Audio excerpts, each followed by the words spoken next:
네, 성경에는 눈물에 대한 내용이 상당히 많이 기록이 되어 있습니다. 눈물의 선지자 예레미야는 하나님을 불순종하여서 멸망해 가는 조국을 위해서 밤새도록 눈물을 흘렸습니다. 다윗은 고난의 터널을 통과하며 고통과 슬픔 가운데서 시편 56편 8절에 보면은 나의 눈물을 주의 병에 담아 달라고 울부짖었습니다. 예수님은 나사로가 죽었을 때, 그리고 곧 멸망당할 무너질 예루살렘 성을 바라보며 눈물을 흘리셨습니다. 베드로는 예수님께서 신문 당하실 때 예수님을 멀찍이 따라가다가 예수님을 3번이나 부인하고 닭 울음소리를 듣고 나서 주님께서 그렇게 하실 거라는 그 음성이 생각나서 밖으로 나가서 대성통곡하였습니다. 이처럼 성경에 소개되는 눈물은 그냥 눈물이 아니라 새 생명의 창조의 역사로 이어졌음을 우리는 잘 알 수가 있습니다. 오늘 이 시대를 바라봅니다. 아프가니스탄 사태를 비롯해서 전쟁과 폭력의 시대입니다. 성적 탈선과 동성애의 문제와 또 며칠 전에는 친모가 자기 아기를 유기하는 그런 일들로 가정의 파탄이 여기저기서 발생하고 있습니다. 이런 다양한 끝으로 보이는 죄 문제에 대해서는 우리는 아주 민감하게 반응하고 또 대응을 합니다. 그런데 정작 그리스도인으로서 우리 안에 내부적인 죄 문제에 대해서는 우리는 참으로 민감하지 않습니다. 밖으로 보이는 상처는 어떻게 하든 치료할 수가 있습니다. 그러나 안에 보이지 않는 상처는 곪고 곪아서 나중에 터지면은 결국에는 더 이상 치료할 수가 없게 되는 것이죠. 오늘까지 새벽기도 말씀을 에스겔서로 마무리했습니다. 이 에스겔서 36장 22절을 보면은 이렇게 기록이 되어 있습니다. 그러므로 너는 이스라엘 족속에게 이르기를 주 여호와께서 이같이 말씀하시기를 이스라엘 족속아 내가 이렇게 행함은 너희를 위함이 아니요 너희가 들어간 그 여러 나라에서 더럽힌 나의 거룩한 이름을 위함이라. 참으로 우리 가슴을 할 말씀입니다. 우리가 생각할 때 하나님의 이름이 더럽혀지는 것은 하나님을 믿지 않는 사람들, 하나님을 비방하는 사람들, 예수님을 부인하는 사람들, 교회를 멸시하는 사람들 때문이라고 생각하지만 실제로는 그렇지 않다라는 거예요. 정작 하나님의 이름을 더럽히는 사람은 누구냐? 하나님을 믿지 않는 사람들이 아니라 하나님을 믿음으로 예수님을 믿는, 그래서 기독교인들이라는 거예요. 그리스도인들 때문에 하나님의 이름이 더럽혀진다라는 사실을 우리는 잘 알아야 합니다. 그래서 오늘 우리가 읽지는 않았지만 예레미야 14장 10절 말씀에 보면은 이렇게 기록이 되어 있습니다. 여호와께서 이 백성에 대하여 이와 같이 말씀하시되 그들이 어그러진 길을 사랑하여 그들의 발을 멈추지 아니하므로 여호와께서 그들을 받지 아니하고 이제 그들의 죄를 기억하시고 그 죄를 벌하시리라. 어그러진 길을 고쳐서 바른 길로 나와야 되는데 그러지 않고 계속해서 그 잘못된 길을 가는 이 백성들을 하나님께서 심판하시겠다라는 거예요. 그래서 11절 말씀에 하나님께서는 예레미야 선지자에게 무엇을 명령하시는지 14장 11절 여호와께서 또 내게 이르시되 너는 이 백성을 위하여 복을 구하지 말라. 백성들 위해서 복을 구하지 말라고 명령하고 있어요. 그래서 12절 결론적으로 무엇을 선포하고 있습니까? 우리 예레미야 14장 12절 말씀을 큰 목소리로 읽어보도록 하겠습니다. 그들이 금식할지라도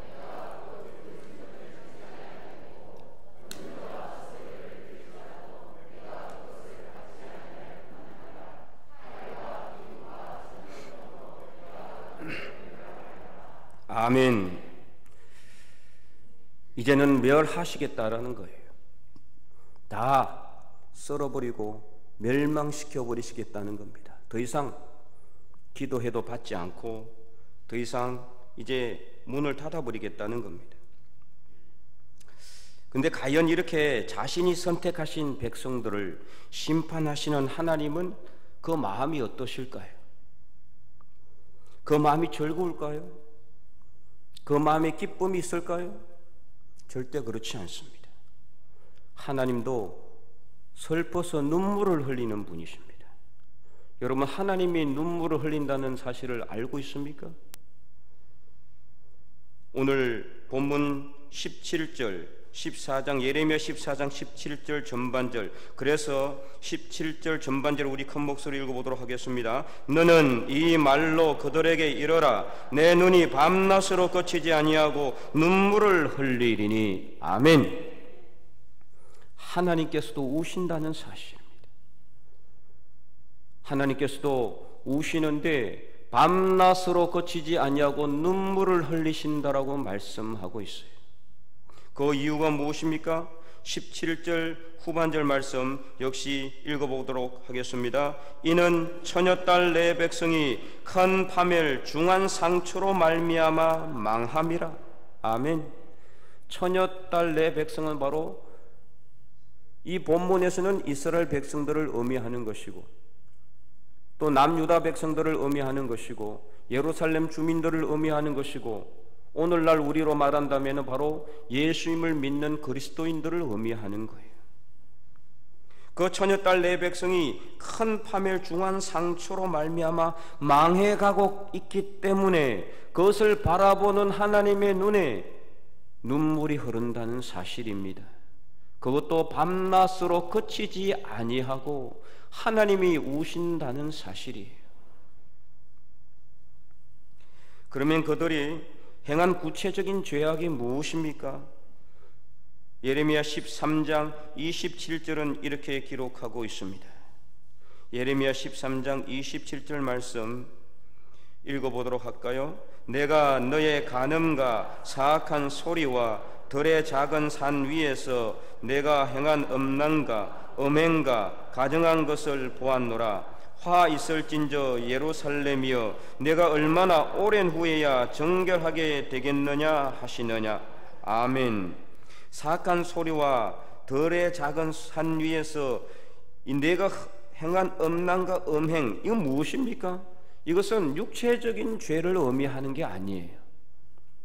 이것은 하나님을 섬겨야 될 이 백성들이 하나님을 사랑한다고 하면서도 하나님을 사랑하지 않고 하나님을 제대로 섬기지 않고 하나님을 그 마음으로 경배하지 아니하고 다른 우상을 따라가는 것, 바로 우상의 죄악에 대한 비유의 말씀입니다.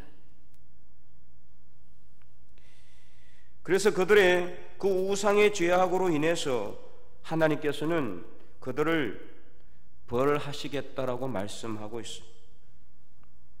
또한 예레미야 13장 15절에는 이 말씀이 기록되어 있습니다. 15절 말씀 읽어보겠습니다. 너희는 들을지어다, 귀를 기울일지어다, 교만하지 말지어다, 여호와께서 말씀하셨음이라. 아멘. 교만하지 말라는 것, 교만의 죄가 있다라는 거예요. 교만도 마찬가지. 교만이라는 게 뭡니까? 교만이라는 건 성경에서 말하는 교만은요, 하나님을 의지하지 않고 하나님께 모든 것을 맡겨야 되는데 하나님을 의지하지 않고 내 힘을 의지하는 거예요. 내 능력을 의지하는 거예요. 내 지혜를 의지하는 겁니다. 나의 경험을 의지하고 내 주변에 있는 사람들에게 먼저 그들을 의지하는 것. 그래서 하나님을 의지해야 되는데도 불구하고 만군의 여호와 전능하신 하나님이 계시는데 그 하나님께 의지하지 못하고 사람을 의지하는 겁니다. 힘과 능력을 의지하는 겁니다. 그게 바로 교만이에요. 그래서 하나님은 교만을 싫어하신다라고 하는 겁니다. 첫째는 우상의 죄요, 두 번째는 교만의 죄를 이 이스라엘 백성들이 행하였기 때문에 그 우상의 죄와 교만으로 인해서 이제는 멸망의 길을 가고 있는 그 백성들을 향해서 하나님은 징계하실 수밖에 없었고, 그들을 심판하실 수밖에 없었고, 그들이 멸망해 가는 것을 보면서 하나님의 눈에 눈물이 흐르시는데 밤낮 그치지 아니하고 하나님의 눈에 눈물이 흐르신다는 사실입니다. 그래서 17절 말씀, 예레미야 13장 17절 역시 큰 목소리로 읽어보도록 하겠습니다. 너희가 이를 듣지 아니하면 나의 심령이 너희 교만으로 말미암아 은밀한 곳에서 울 것이며 여호와의 양떼가 사로잡힘으로 말미암아 눈물을 흘려 통곡하리라. 아멘. 하나님이 우시다 못해서 통곡하신다라는 겁니다. 우리가 교만을 회개하지 않으면은 하나님께서 밤낮으로 울 수밖에 없고 통곡하신다는 사실입니다. 교만과 우상 숭배로 인해서 멸망당할 수밖에 없는 백성들을 바라보시며 밤낮으로 울며 그 가엾어서 불쌍해서 그래서 하나님이 통곡하신다는 사실이죠. 이는 마치 잘못된 길을 가고 있는 자녀를 매를 들고 때리고 돌아서서 자식 몰래 눈물을 훔치는 아버지, 어머니, 우리 부모님을 생각하게 합니다. 바로 이 하나님의 눈물의 의미를 우리는 진정으로 깨달아야 합니다. 왜 하나님께서 이스라엘 백성들을 징계하시고 그 고통을 보며 밤낮으로 눈물을 흘리며 통곡할 수밖에 없었는지 그 의미를 잘 깨달아야 하는 것이죠. 이 눈물은 누가복음 19장 41절에 당시 겉으로는 예수님을 보면서 호산나 호산나 찬양하는 듯 하지만 속으로는 여전히 회개하지 못하고 죄악의 길을 가고 있는 예루살렘을 향하여 눈물을 흘리시는 예수님의 눈물이기도 합니다.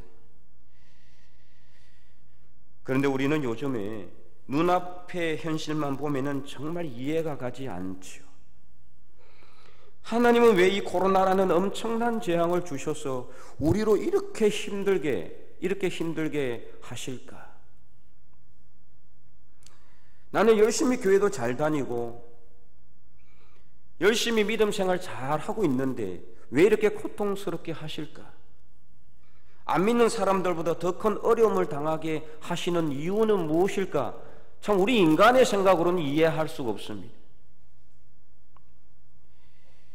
그러나 여러분, 한 번이라도 코로나라는 이 전대미문의 대재앙을 통해서 우리를 치시는 하나님의 마음은 어떠신지, 그 마음이 얼마나 아프신지는 헤아려 보신 적이 있으십니까?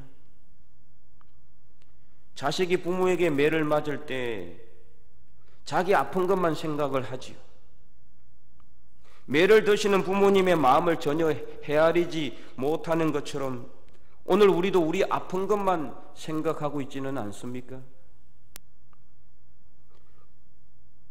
자신이 직접 택하여 업어서 품고 구하여 내셨고 백발이 되기까지 그러하겠노라고 약속하셨던 하나님께서 이스라엘 백성들을 이방 족속들에게 멸망당하게 하도록 하셨고 비참한 포로 신세가 되도록 하시면서 하나님의 마음은 과연 기뻐하셨을까? 아니라는 것입니다. 역대하 7장 16절에 솔로몬이 하나님의 주시는 모든 도안대로 그 성전을 지어서 하나님께 봉헌한 날에 솔로몬의 기도에 하나님께서 응답하시면서 역대하 7장 16절 내가 이미 이 성전을 택하여 거룩하게 하였으므로 내 이름을 여기에 영원히 둘지라 이제 내 눈과 내 마음이 항상 여기에 있으리라고 하셨던 그 하나님께서 그 솔로몬 성전이 완전히 불에 타서 무너지는 것을 보시면서 과연 그 마음이 기뻐하셨을까요? 절대 아니라는 것입니다. 하나님의 눈에는 피눈물이 흘러내리시는 겁니다. 그래서 오늘 본문에 하나님께서는 그 눈이 밤낮으로 눈물을 흘리며 통곡하신다라고 말씀하시는 것입니다. 우리가 아프면 하나님께서는 더 아프시고, 우리가 눈물을 흘리면 하나님은 밤새도록 통곡하신다라는 사실을 우리는 분명히 깨닫기를 바랍니다. 그래서 오늘 본문 17절을 다시 한 번 더 전체 말씀을 큰 목소리로 읽어보도록 하겠습니다. 너는 이 말로 그들에게 이르라.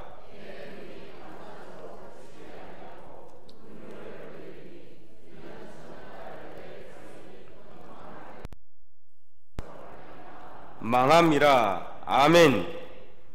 이 한마디에는요, 하나님께서 택하신 백성이 그 죄로 인하여 받을 수밖에 없는 엄청난 고통으로 인해서 더 고통스러워 하시는 하나님의 그 마음이 여기 말씀에 고스란히 담겨 있어요.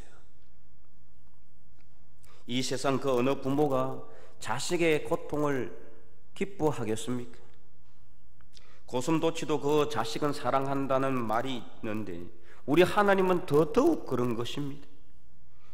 비록 우리가 미울지라도 하나님께서 택하신 하나님의 자녀이기 때문에 우리가 바른 길을 가도록 하기 위해서는 하나님께서 우리에게 매를 들 수밖에 없고, 매를 들어서 우리가 아파하고 고통스러워하니까 하나님은 눈물을 흘릴 수밖에 없다라는 거예요. 그래서 요한일서 3장 1절과 2절은 이렇게 기록하고 있습니다. 우리 현대인의 성경으로 한번 읽어보도록 하겠습니다. 하나님 아버지께서 우리에게 베푸신 사랑이 얼마나 큰지 한번 생각해 보십시오. 그 큰 사랑으로 우리는 되었습니다. 그러나 세상이 우리를 몰라보는 것은 그들이 아버지를 알지 못하기 때문입니다. 사랑하는 여러분, 이제 우리는 하나님의 자녀입니다. 장차 우리가 어떻게 될지는 아직 모르지만 예수님이 나타나시면 우리도 그분처럼 되어 그분의 참모습을 보게 될 것입니다. 아멘. 하나님이 우리를 사랑하시기 때문에 우리를 자녀 삼으셨어요. 그러므로 저와 여러분은 모두 다 하나님의 자녀인 줄 믿으시기 바랍니다. 그러므로 자녀인 우리가 아파하면은 하나님도 더 아파하시고, 자녀인 우리가 눈물을 흘리면 하나님께서는 밤낮으로 눈물을 흘리며 통곡하신다는 사실을 분명히 깨달아야 합니다. 그렇게 어떻게 해야 됩니까? 다 함께 히브리서 12장 7절에서 8절 말씀을 읽어보도록 하겠습니다. 너희가 참음은 징계를 받기 위함이라. 하나님이 아들과 같이 너희를 대우하시나니 어찌 아버지가 징계하지 않는 아들이 있으리요. 징계는 다 받는 것이거늘 너희에게 없으면 사생자요 신아들이 아니니라. 아멘.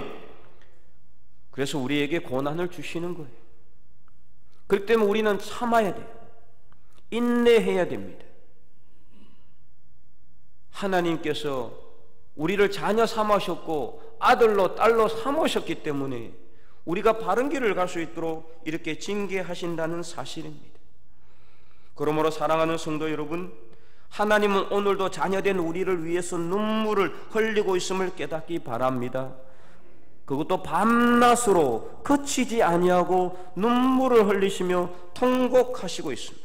특별히 오늘 우리에게 있는 이 재앙이 크면 클수록 하나님의 눈물도 더 많아질 수밖에 없다는 사실을 우리는 또한 알아야 합니다. 우리는 고통스럽고 힘들고 어려우니까 이 고난을 왜 하나님께서 자꾸만 주실까? 하나님을 원망하고 하나님께 섭섭한 마음을 가지게 되는 경우도 있지만, 그러나 그러면 그럴수록 하나님의 마음은 더 아프다는 사실, 그러면 그럴수록 더 하나님의 마음에 더 고통이 있고 하나님의 눈에는 눈물이 흐른다는 사실을 우리가 분명히 알아야 하는 것입니다. 그래서 우리를 너무나 사랑하셔서 이 재앙으로 때릴 수밖에 없는 하나님의 그 아픈 마음을 우리가 조금이라도 헤아릴 수 있어야 하는 것이죠. 그래서 다시 한 번 더 말씀을 드리지만, 하나님께서 이 코로나의 재앙으로 우리를 치시는 이유도 우리를 향하여 흘리는 눈물도 바로 우리를 너무나 사랑하시기 때문입니다. 첫째도 사랑이요, 둘째도 사랑이요, 셋째도 사랑입니다. 그래서 요한 1서 4장 9절에서 10절은 이렇게 결론 짓고 있습니다. 우리 다 함께 큰 목소리 읽어볼까요? 하나님의 사랑이 우리에게 이렇게 나타난 바 되었으니 하나님이 자기의 독생자를 세상에 보내심은 그로 말미암아 우리를 살리려 하심이라. 사랑은 우리가 하나님을 사랑한 것이 아니요 하나님이 우리를 사랑하사 우리 죄를 화목제물로 그 아들을 보내셨음이라. 아멘. 그래서 이 하나님의 사랑의 결정체가 무엇이냐? 바로 예수 그리스도이십니다. 예수님을 이 땅에 보내셔서 그 예수님이 우리의 모든 죄와 허물을 다 지시고 채찍에 맞으시고 고난 당하시고 수모를 당하시고 조롱과 멸시를 당하시고 침 뱉음을 당하시고 뺨 맞음을 당하시고 결국에는 십자가에 못 박혀 그 목숨이 끊어지기까지 모든 물과 피를 다 쏟으신 것입니다. 왜요? 하나님이 우리를 너무나 사랑하셨기 때문입니다. 그래서 요한복음 3장 16절에 하나님이 세상을 이처럼 사랑하사 독생자를 주셨다라고 했어요. 그 이유는 무엇이냐? 예수님을 믿는 자마다 다 멸망하지 아니하고 영생을 얻게 하려고 하나님이 우리를 너무나 사랑하셔서 그 하나님의 사랑 때문에 하나님께서는 자신이 직접 인간의 모습 예수님으로 이 땅에 오셔서 우리를 위해 그 귀한 몸을 내어주셨고 그 귀한 피를 흘려주신 것입니다. 그래서 이 하나님의 사랑의 눈물이 결코 헛되지 않는 삶을 살아갈 수 있기를 바랍니다. 하나님은 우리를 위해서 밤낮으로 그치지 아니하고 우시는데, 하나님은 우리를 향해서 통곡하시는데 우리는 그 하나님의 눈물의 의미를 깨닫지 못하고 하나님을 원망하고 앉아 있어야 되겠습니까? 죄를 짓고 살아갔어야 되겠습니까? 허물을 행했어야 되겠습니까? 하나님의 눈에 흐르는 눈물, 결코 헛되지 않는 삶을 우리는 살아가야 한다는 것입니다. 이를 위해서 지난주에 말씀을 드렸지만 항상 깨어 기도해야 됩니다. 그래서 영적인 분별력을 가지고 예수님만 바라봄으로 일어나서 머리를 드시기 바랍니다. 그리하여 우리 안에 우리도 모르게 자리 잡고 있었던 교만과 우상의 모든 죄를 내어던져 버리고 겸손하게 하나님만 섬김으로 하나님의 눈에 흐르는 눈물이 이제는 우리의 눈물이 될 수 있기를 간절히 소망합니다.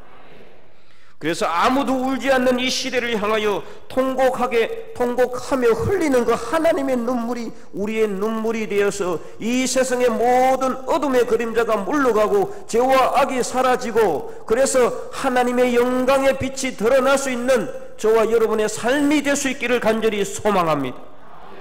그리하여 끝을 알 수 없는 이 코로나의 대재앙의 시대 속에서도 우리를 너무나 사랑하시는 하나님의 사랑의 힘으로 우리의 삶이 온전하게 회복되는 놀라운 역사가 저와 여러분의 삶 속에서 일어날 수 있기를 주님의 이름으로 간절히 축원드립니다. 기도하겠습니다. 하나님, 감사와 찬송과 영광을 올려드립니다. 오늘도 우리는 하나님의 성전으로 나왔습니다. 이 좋지 않은 날씨 속에서도 코로나의 대장벽을 뚫고서 하나님의 성전으로 나온 하나님의 백성들을 주님 기억하여 주시고 오늘 하나님께 주시는 이 말씀을 우리의 머리가 아니라 우리의 가슴에 담아 우리 삶 속에서 하나님의 영광의 빛으로 살아갈 수 있는 힘과 능력이 되게 하여 주시옵소서. 하나님은 우리를 향해서 눈물을 흘리시며 밤낮 그치지 아니하고 통곡하시는 그 하나님의 눈물이 결코 헛되지 않는 삶을 살아갈 수 있는 하나님의 거룩한 백성들이 다 될 수 있도록 인도하여 주시옵소서. 그래서 이제는 그 하나님의 눈물이 우리의 눈물이 되어 이 시대를 향하여 눈물로 통곡하며 하나님의 성전 무너지는 틈을 막아서서 하나님으로 하여금 더 이상 멸하게 하지 못함으로 이 땅이 하나님의 나라가 도래하며 그리스도의 푸른 계절이 다가오는 그런 놀라운 역사가 일어나게 하여 주시옵소서. 오늘도 우리와 함께 계시며 우리를 위해서 여전히 울고 계시는 우리 주 예수 그리스도 이름으로 감사하며 기도드리옵나이다. 아멘.